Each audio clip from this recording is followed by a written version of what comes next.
většinou hraje středem pálky. Nedáváme žádnou pálež a nezapomínáme přenášet váhu. Jo, balony se hraje před sebou, udeříme ho trošičku ze hru.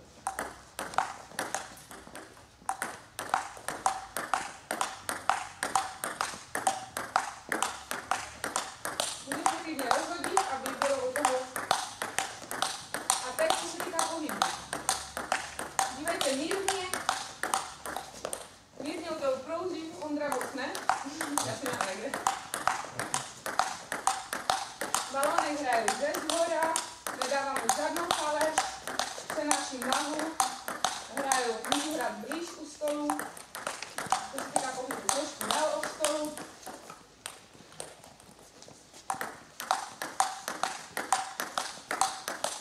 Jsem mírně pokrčená, furt jsem na špičkách, snažím se o toho hýbat se.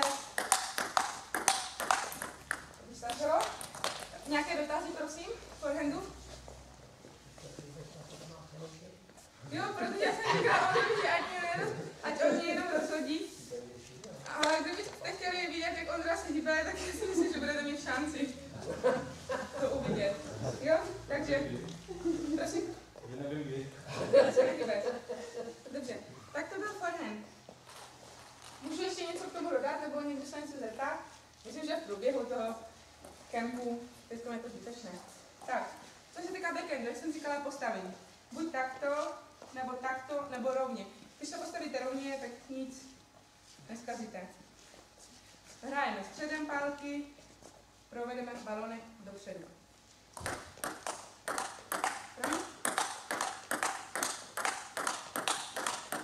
Mírně z vrchu.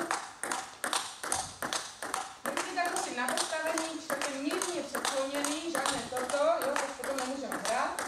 Když rovně budeme stát, tak se nemůžeme nikam pohnout, jo, potom je to špatný.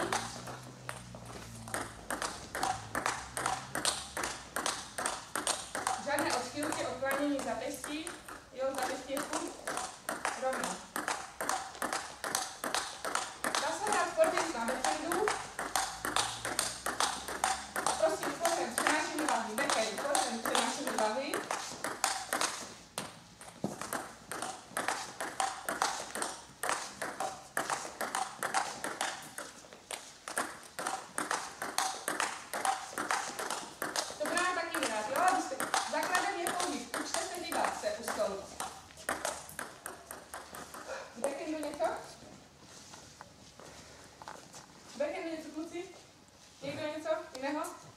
Takže backhand středem, pálky provedeme dopředu. Teď se asi pohledeme v top spinu.